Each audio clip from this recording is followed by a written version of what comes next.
오늘은 이 고린도후서 12장의 말씀으로 약함을 자랑하는 이유라는 제목으로 하나님의 말씀을 전하도록 하겠습니다. 어린 자녀를 키우다 보면 이런 경험을 하게 됩니다. 아이를 혼자 재워야 하는 과정이 찾아오고 그에 대한 경험인데, 아이는 이제 엄마랑 아빠랑 잠을 자다가 이제 독립을 해서 혼자 밤에 잠을 자야 되는 순간이 오면요, 아이들이 기뻐할까요? 좋아할까요? 무서워할까요? 대부분 무서워하는 게 정상입니다. 기뻐하는 경우는 좀 이상한 거예요. 사실 이 방 안에 아이가 이제 혼자 잠을 자야 되는 때가 오는데, 방 안에 사실은 무서운 괴물이 있는 것도 아니고, 또 그리고 밤에 아이를 잘 때 힘들게 하는 위험적인 요소가 있는 것은 아니죠. 하지만 아이는 그 방에 이제 혼자 있어야 된다라는 사실에, 또 밤에 잘 때 불을 끄다 보니 어두움이 그 아이에게는 너무나 큰 두려움으로 다가옵니다. 그 가운데 이제 부모가 취하는 방법은 두 가지 중에 하나이겠죠. 하나는 아이의 방에 불을 켜주어서 어둠을 밝히든지. 그런데 방에 불을 켜면 잠을 자기가 쉽지 않죠. 그래서 대부분 이제 불을 끄고 두 번째 방법을 취하는데, 그것은 바로 초반에는 아이와 함께 그 옆에 있어주는 거예요. 같이 아이와 함께 곁에 있음으로 밤에 잠을 자도록 하는 거죠. 여러분, 이 두 가지 방법 중에서 아이들은 어떠한 방법을 더 선호할까요? 대부분 두 번째, 부모와 엄마와 아빠와 함께 곁에 있어서 그 밤을 보내는 것을 더 선호할 겁니다. 여러분, 엄마나 아빠가 있다고 해서 방 안에 어두움이 사라진 것은 아니죠. 여전히 밤은 캄캄하고 방은 어둡지만, 무드등을 켜긴 하지만 캄캄하잖아요. 캄캄하지만 방의 환경도 달라진 것은 아니지만 아이는 그 가운데 평안함을 느껴요. 왜 그럽니까? 엄마 혹은 아빠가 자기와 함께하고 있기 때문에. 비록 눈에 보이는 빛이 임한 것은 아니지만 엄마와 아빠가 그 아이와 지금 함께 있는 것이, 그 부모의 존재가 그 아이에게서는 그 밤을 밝히는 빛으로 이제 다가오기 때문에 그렇습니다. 우리의 신앙도 비슷합니다. 삶의 어려움들을 만날 때 우리는 어떻게 기도합니까? 하나님, 이 문제를, 어려움들을, 이것들을 사라지게 해주십시오 라고 기도를 합니다. 고난을 없애달라고 기도를 합니다. 여러분, 그런데 우리가 그렇게 하나님께 기도하면 하나님께서 단번에 당장 우리의 그 모든 기도를 들으시고 문제와 어려움들을 없애주십니까? 물론 믿음으로 보면 그렇게 되지만, 하나님께서는 때로는 문제를 없애주시기보다는 그 대신에 우리의 태도를 바꾸게 하신다라는 거죠. 그리고 그 가운데 우리는 깨닫게 됩니다. 문제의 해결보다 더 큰 은혜는 하나님이 그 가운데에 나와 함께 하고 계시다라는 것이 더 큰 은혜이다라는 것을 말입니다. 여러분, 예수님 믿는 사람으로서, 그리스도인으로서의 능력은 어디에서 올까요?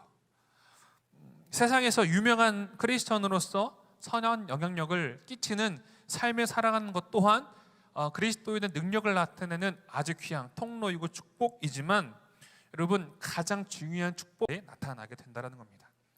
오늘 본문에서 그에 대한 답을 찾으면 바로 약함을 인정할 때 그리스도의 능력이 우리에게 임함을 발견하게 된다는 거죠. 삶의 연약함들이나 혹 우리를 아프게 찌르는 어떠한 가시로 인해 힘든 시간들을 보내고 계시는 성도님들이 혹 이 가운데 계시다고 한다면, 오늘 이 저녁 이 말씀을 통하여서 약함을 자랑할 때 그리스도의 능력이 임하게 되는 것을 경험하고 꿈꾸고 소망하는 복된 은혜가 있게 되기를 주님 이름으로 축원합니다. 아멘. 그렇다면 오늘 본문을 통해서 발견하게 되는 이 자신의 약함을 자랑할 때 사도 바울이 깨닫게 된 주님의 은혜는 무엇이냐면요, 주님이 함께 하심을 깨달았다라는 거예요. 왜요? 약함을 왜 우리가 자랑해야 되는가? 그 약함을 통해서 주님께서 우리와 함께 하심을 깨닫게 되기 때문입니다. 9절의 말씀 한번 읽어볼까요? 9절의 말씀 읽겠습니다. 시작. 나에게 이르시기를 내 은혜가 내게 족하도다. 이는 내 능력이 도리어 크게 기뻐함으로 자랑하니 이는 그리스도의 능력이 내게 머물게 하려 함이라. 아멘. 우리가 너무나 잘 아는 사도 바울의 인생은 우리가 잘 아는 것처럼 다메섹에서 부활의 주님을 만난 이후에 복음을 위하여, 십자가를 위하여 자신의 삶을 내던진 사람이죠. 복음을 위하여 다른 그 무엇도 조금도 귀한 것으로 여기지 아니하고 오직 예수 그리스도를 아는 지식을 가장 삶의 중요한 핵심 가치로 여기며 살아갔던 사람이 사도 바울이지 않습니까? 이처럼 사도의 삶, 사명자의 삶을 살아갑니다. 여러분, 그렇다면 이러한 사도인 사도 바울의 인생 가운데에 고통과 문제와 어려움들이 없었을까요? 아니죠. 고통과 문제와 어려움들이 있었습니다. 그렇지 않으면 우리는 너무나 잘 알고 있죠. 그 중에 한 가지가 오늘 본문 7절에 등장하는 육체의 가시의 존재. 육체의 가시를 사도 바울이 가지고 있었다라는 거죠. 이 육체의 가시가 무엇이냐면 학자들마다 여러 가지 견해가 있지만 중요한 것은 뭔지는 몰라요. 눈의 병이다, 혹은 간질이다, 혹은 그 말라리아로 인한 휴유증이다, 아니면 바울을 따라다니면서 고려했던 어떠한 대적자다라고 말하는 사람들이 여러 명 있지만 중요한 것은 성경에서 이것을 밝히고 있지 않기 때문에 우리가 이것을 굳이 알려고 노력할 필요는 없고, 이 가시를 통해서 깨달아야 되는 것은 이 가시의 정체보다 이 가시를 통한 하나님의 은혜에 우리가 초점을 맞추어야 한다는 거죠. 중요한 것은 그 육체적 가시가 무엇이었는가라기보다 그 육체의 가시의 존재가 사도 바울에게 어떠한 영향을 주었는지를 우리가 생각해야 한다는 거죠. 우리 8절의 말씀을 읽어볼까요? 8절의 말씀 읽겠습니다. 시작. 이것이 내게서 떠나가게 하기 위하여 내가 3번 주께 간구하였더니. 아멘. 이것이 뭐죠? 사도 바울이 가지고 있던 육체의 가시잖아요. 이 육체의 가시가 나에게서 떠나도록 바울이 3번이나 간절히 기도했대요. 여러분, 이 육체의 가시는 사도 바울에게 항상 따라다녔던 짝꿍이었겠죠. 바울은 아마 인간이기에 한 번쯤에 생각했을 겁니다. 이 기도할 때, 주님, 제가 주님 복음을 위하여서 일생을 던지며 선신하고 있는데 저 잘 아시잖아요. 이 육체적 가시만 저에게 없다고 한다면 제가 더 주님께 헌신하고 더 효율적으로, 더 효과적으로, 더 뜨겁게 열정적으로 주의 복음을 전할 수 있을 것 같습니다 라는 마음을 품고 기도하지 않았겠습니까? 아마 이런 마음으로 사도 바울은 자신의 육체적 가시가 자신에게서 떠나게 해달라고 간절히 주님께 기도를 했었을 거예요. 그것도 한 번도 아니고 3번이나.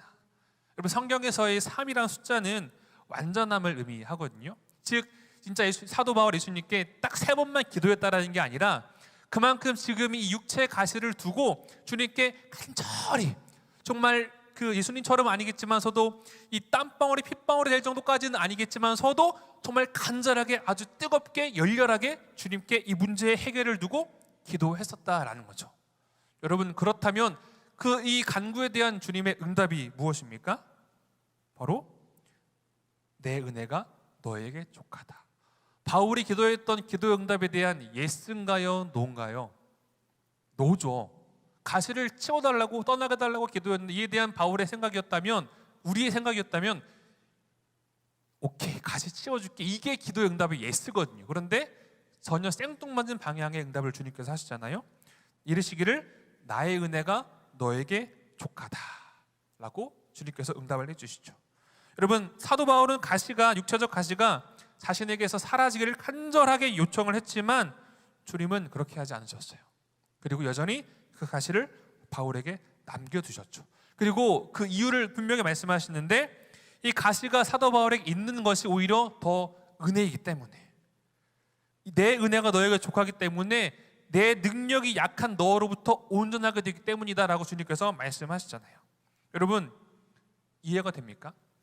우리는 성경을 볼 때 약간 제 3자 입장에서 제 멀리 떨어져 내 이야기가 아니고 딴 사람 이야기로 생각하기 때문에 그렇지 할 수 있는데, 여러분, 우리의 입장이 되어보면요, 이해가 쉽지 않아요.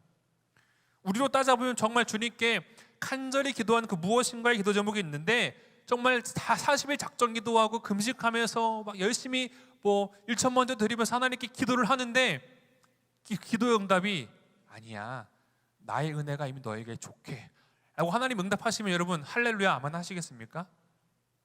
쉽지 않죠. 물론 믿음으로 고백하기로는 그리 아니하실, 찬양 고백처럼 그리 아니하실지라도 주님 감사합니다라고 고백을 할 수 있지만, 정말 마음의 진정에서 올라오는 주님 감사합니다, 아멘, 할렐루야 하는 게 쉽지 않다라는 거죠. 그 문제가 너무나 크고 아프기 때문에 그렇죠. 그런데 사도 바울은 이러한 주님의 응답에 이해되지 않는 고백을 하는데, 제가 읽어드릴게요. 도리어 크게 기뻐함으로 나의 여러 약한 것들에 대하여 자랑하리니 이는 그리스도의 능력이 내게 머물게 하려 함이라.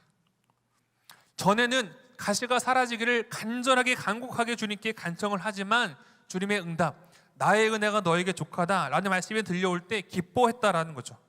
쉽게 그런데 여러분 받아들여지지 않아요. 어떻게 여러분 우리의 기도의 간구가 거절됐는데, 우리가 원하는 기도의 간구의 응답이 이루어지지 않는데 어떻게 여러분 기뻐할 수 있습니까? 사도 바울이 조금 간 거예요? 그게 아니죠. 그 한 가지 고백을 보면 어렴풋이 이해를 할 수가 있는데, 그 끝부분에 이는 그리스도의 능력이 내게 머물게 하려 함이라. 즉 쉽게 말씀드리면 이거죠. 사도 바울에게 가시가 있기 때문에 그 가시로 인하여 그리스도의 능력이 사도 바울에게 머물게 되었다라는 거죠. 여러분, 우리가 머물러야 되는 말씀이 이 부분이에요. 9절에 머물게 하려 함이라. 이 머물다가 헬라어로 에피스케노라고 하는데, 원형을 찾아보니까 스케노라고 하더라고요. 뜻은 장막을 치다 라는 뜻이에요. 텐트를 치다 라는 뜻인데, 이 장막을 치다, 이 텐트를 치다라는 이 스케노라는 단어가 사용되어지는 것이 또 한 곳이 있는데 바로 요한복음이거든요. 요한복음 1장 14절 상반부에 말씀이 육신이 되어 우리 가운데 거하심에, 이 거하심에 또한 이 스케노라는 헬라어를 쓰고 있거든요. 여러분, 말씀이 되신 예수님께서 육신이 되어 우리 가운데 거하셨다라는 것은 텐트를 치셨다, 장막을 치셨다라는 것은 우리와 함께 하신다는 의미잖아요. 임마누엘의 예수님, 임마누엘의 주님이 함께 하신다는 거죠. 바울도 마찬가지였습니다. 자신의 육체의 가시를 비롯한 이 자신의 연약함들을 통해서 임마누엘의 주님이 지금 자신과 여전히 동일하게 함께 하고 계심을 바울이 고백하고 있는 거예요. 바울이 주님께 간청함으로 응답받음으로 깨닫게 되는 것은 주님이 함께 하심, 곧 주님의 임재를 경험하기에 자신의 그 연약함, 그 약함이 그리스도의 능력이 머물게 되는 통로가 된다라고 지금 고백하고 있다라는 거죠. 사랑하는 성도 여러분, 물론 예수 믿으면서 형통, 우리가 이해하는 그 형통, 삶에 문제가 없고 다 잘 풀리고 자녀손들 다 잘 되고 아무런 걱정과 문제 없이 살아가면 너무너무 좋고 그렇게 되기를 축복하지만, 여러분, 그런 가시들이 우리 곁에 다들 있잖아요. 저만 있습니까? 다들 없으신 것처럼 저를 바라보시는데 가시들이 다들 있죠. 비단 육체에만 머물러 있지 않지만 우리 가정 안에서의 가시도 있고, 관계 안에서의 가시도 있고, 나의 신앙의 문제 속에서의 가시도 다 존재합니다. 그리고 그 간절한 제목들을 가지고 가시를 주님께 올려드리죠. 그리고 소망하죠. 저도 저 자신의 모습을 돌아보면 물론 이제 바울처럼은 아니지만 삶의 크고 작은 가시들이 여기저기 있는 것 같아요. 여러분, 가시의 특징이 뭡니까? 칼에 베인 것처럼 이렇게 아픈 것은 아니지만 계속 신경 쓰이게 계속 따끔따끔 거리는 특징이 있잖아요. 물론 예수님께서 그 쓰신 가시 멸류관의 그 고통은 그런 고통이 아니지만 가시는 그런 존재잖아요. 저도 그런 가시와 같은 일들이 밝히기 그렇지만 좀 있습니다. 종종 있어요. 그때 이런 마음들이 들어요. 하나님, 이것만 좀 잘 해결해 주시면, 도와주시면 제가 더 하나님께 헌신할 수 있을 것 같은데요. 혹은 하나님, 적어도 이런 일들은 하나님 도와주셔야 되는 거 아닙니까? 제가 뭐 저 자랑하려고 하는 것은 아니지만 그래도 호람되어 하나님 앞에서 인간적 방법 취하지 않고 정직하게 떳떳하게 솔직하게 나름 사역하려고 하는데 좀 도와주시면 안 됩니까? 라고 기도를 제가 할까 안 할까요? 할 때가 있죠. 할 때가 있어요. 그런데 그 가운데 어떤 경험을 하냐면요, 그 내가 원하는 그 간절함이 내 마음의 중심을 채워버리게 되더라고요. 내가 간절히 원하는 그 무엇인가가 내 마음의 중심에 주님이 자리 잡고 주님이 임하시고 주님께서 장막을 치시고 텐트를 치셔야 되는데 주님이 아니라 그 문제, 그 가시가 내 마음의 집을 짓고 있는 모습을 보게 되더라고요. 그리고 때로는 그 간절함을 해결하기 위해서 짱구를 굴리죠. 그런데 짱구를 굴리면은 더 꼬일 때가 있더라고요. 그런데 오늘 본문은 우리에게 이야기합니다. 약함을 자랑한다는 거죠. 우리가 가지고 있는 그 가시를 자랑한다는 거예요. 약함을 인정하라라는 거죠. 여러분, 약함을 인정한다라는 것은 우리가 실패하고 좌절하라는 것이 아니라, 우리는 좌절된 사람이라는 것을 말을 하는 것이 아니라 우리의 마음에 주님께서 장막을 치시도록 자리를 비워드리는 거예요.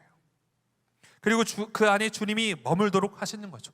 사도 바울이 내가 약한 그때 강함이라고 했던 그 고백, 자신의 그 육체적 가시로 인해 그 약함이 바로 주님이 함께하고 계심을 깨닫게 되는 통로가 되는 것처럼 말이죠. 여러분, 그런데 우리는 어떠합니까? 가시가 사라지기를 원합니다. 그 문제가 사라지면 더 주님께 집중할 수 있을 것 같은데 라고 여기고는 하죠. 여러분, 그런데 한번 솔직해져 보시면 정말 그 문제나 그 가시가 해결이 되면 더욱더 주님께 집중할 수 있습니까? 그때는 집중이 되죠. 해결되어질 때는 집중이 됩니다. 그런데 여러분, 성경을 보시면 이스라엘 백성들 하나님께 하나님 죄송해요, 도와주세요, 살려주세요라고 외쳤던 때는 언제고, 또 금세 배부르고 등 따시니까 또 우상숭배 길로 걸어가잖아요. 그게 우리의 모습이죠. 하나님 이 문제만 해결해 주시면, 도와주시면 제가 더 헌신하고 충성하겠습니다. 물론 실제로 그렇게 살아가기도 하지만, 그렇게 살아가야 하지만 우리의 모습을 보면요, 때로는 솔직히 우리에게 있는 그 가시나 그 문제가 주님을 더 붙들게 하고 주님을 더 의지하게 하는 통로가 된다라는 거죠. 그 가시로 인해 주님께 더 그만큼 간절해지는 때가 우리 가운데 없다라는 거죠. 주님은 우리의 그 가시 연약함을 통해서 장막을 치십니다. 장막을 치신다는 것은 함께 하신다라는 거잖아요. 장막을 치신다라는 것은 이스라엘 백성들을 구름 기둥과 불 기둥으로 인도하시고 만나 배출하기로 먹이시고 하셨던 그 하나님의 돌보심과 보호하심, 인도하심이 그 가운데 있게 하신다라는 거잖아요.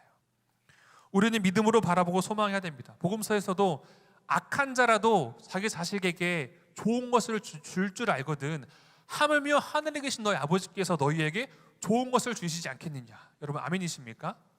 우리에게 비록 가시가 있지만 우리가 믿고 고백하고 섬기는 하나님은 악한 자라도 자기 자식에게는 좋은 것을 주려고 하는 것처럼, 하물며 우리 창조주가 되시고 우리 구원자가 되시는 이 전지전능하신 너무 좋으신 하나님 아버지께서는 우리 인생을 향한 좋은 것을 당연히 준비해 두고 계시고 주시기를 원하신다라는 거죠. 성경에 기록된 약속입니다. 제 말이 아니에요.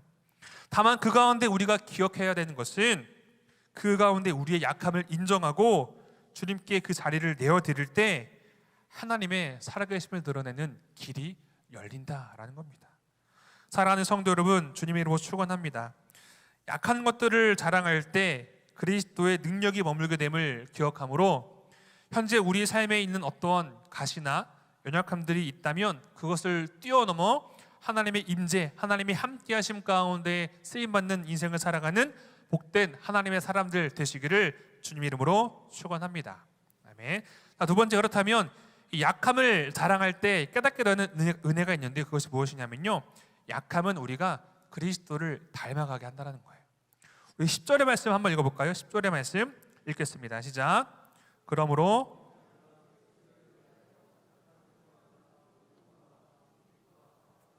곤고를 기뻐하느니 이는 내가 약한 그때의 강함이라. 아멘. 여러분, 예수님에게는 별명이 있습니다. 예수님의 별명이 뭐냐면요, 고난의 왕이에요. 뭐 겸손의 왕, 뭐 사랑의 왕 있지만 예수님은 고난의 왕이십니다.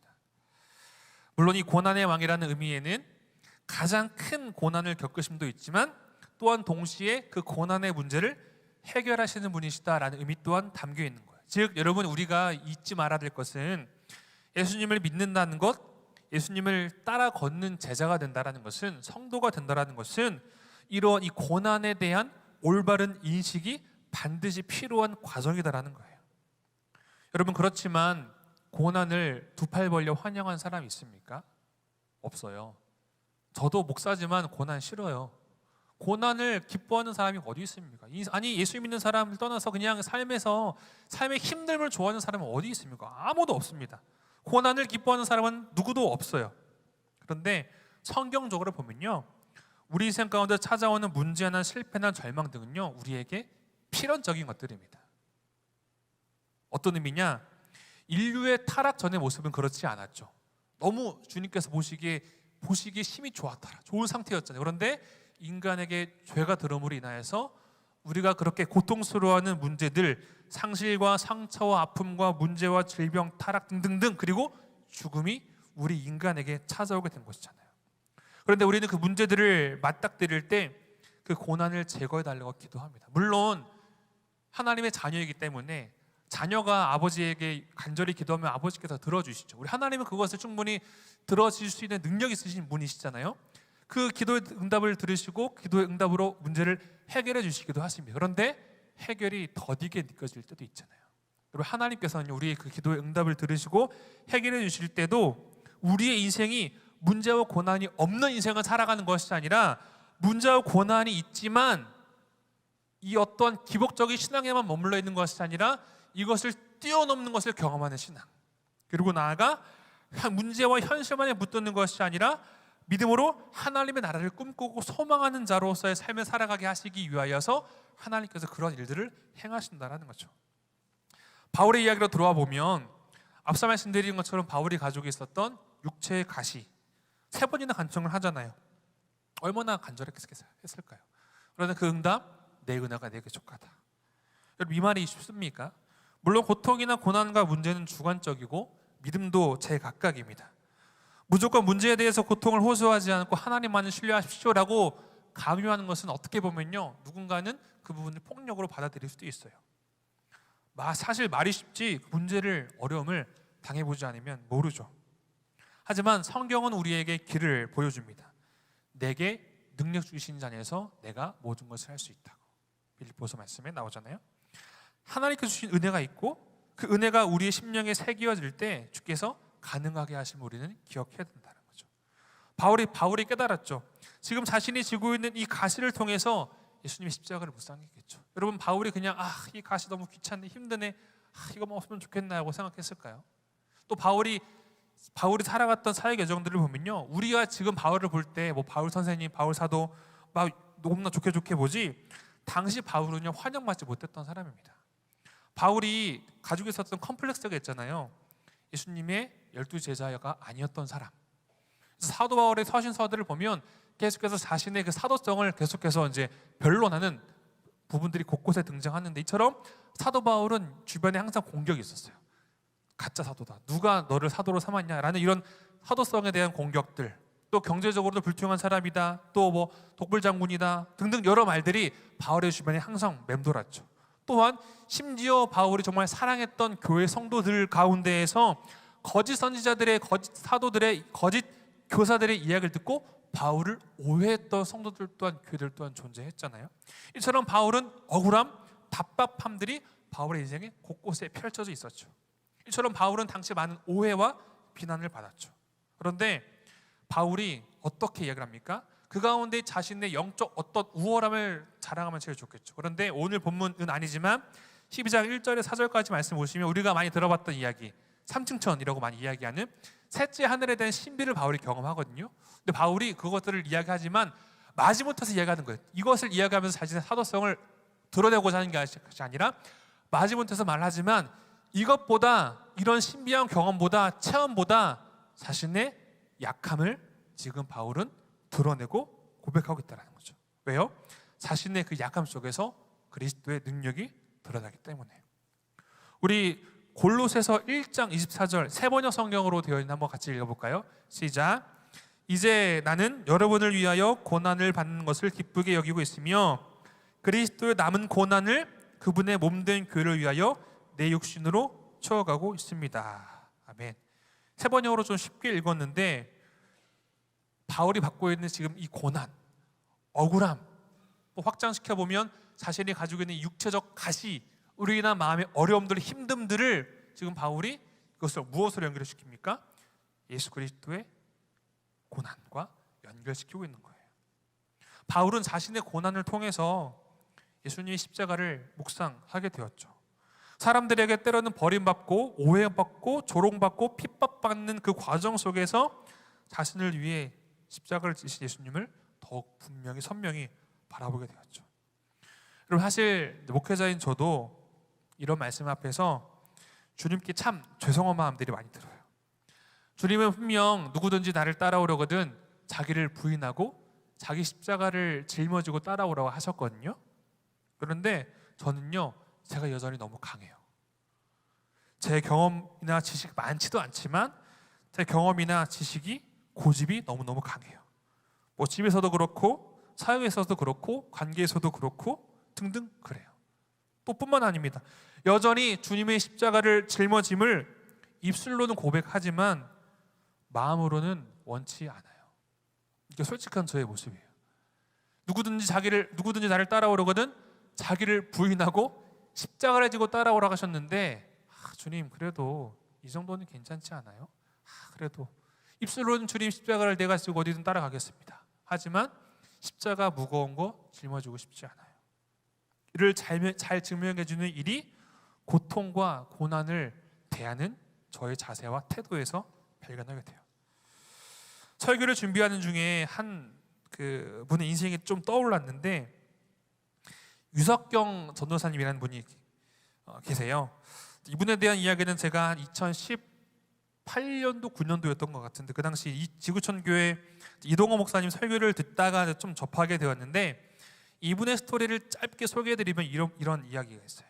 주님께서 이분을 이제 사역자로 부르십니다. 그리고 신학교 입학을 하죠.